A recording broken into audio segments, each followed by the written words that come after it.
That's all systems go for the ANC Youth League Economic Freedom March scheduled to take place today.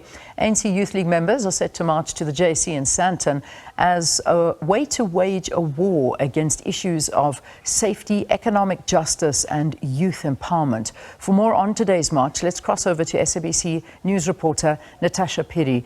Natasha, a very good morning to you. This obviously coming not so long after we saw COSATU doing the exact same thing. This obviously being highlighted as possibly one of the biggest issues that face us as a country. You're definitely right, Leanne. On Monday it was the COSATU march and today is the ANC Youth League march. But remember, the ANC Youth League is basically saying that this march actually stems from the 2011 march where they actually marched for the very same things. But the ANC Youth League this time is promising more numbers. I'm joined by Ntsako, who is the ANC Youth League Gauteng convener. He was here 13 years ago. And I mean, Ntsako, you look at the march back then and now, what has the Youth League managed to achieve? Look, the Youth League is able to elevate issues of economic freedom for young people. More than 13 years ago, in the last 13 years, I think we've had a backlash from those in the private sector that are hell-bent in ensuring that we don't achieve what we spoke about in 2011.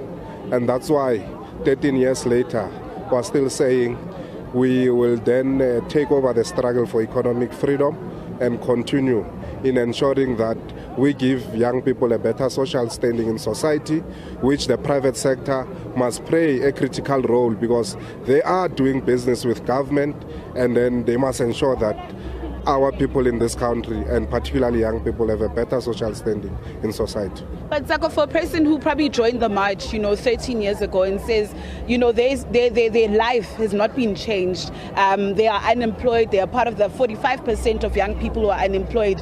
What do you have to say to that young person?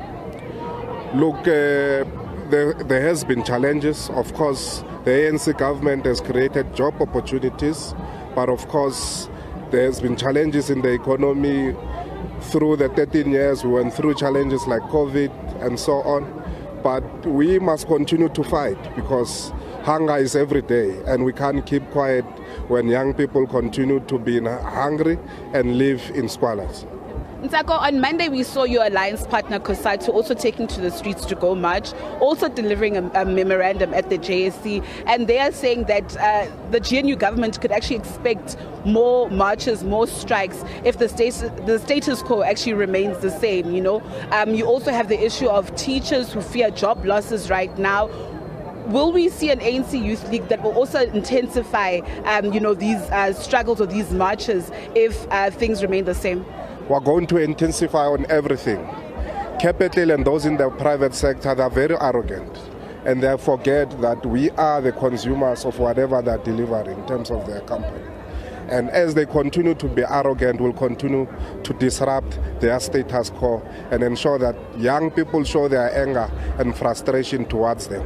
But we're not saying that ANC leaders in government must be comfortable, because they hold political power to enable an environment to create job opportunities. Ntsako, thank you so much. Of course, we'll be catching up with him later on. At 9 o'clock, we'll be joined by the ANC Youth League Secretary General, Mr. Ngudle. And of course, proceedings will then start from 10 a.m. where those thousands of Youth League members will be marching to Sandton at the JSE. With that said, it's back to your studio. All right, Natasha, thank you. Thanks very much for that.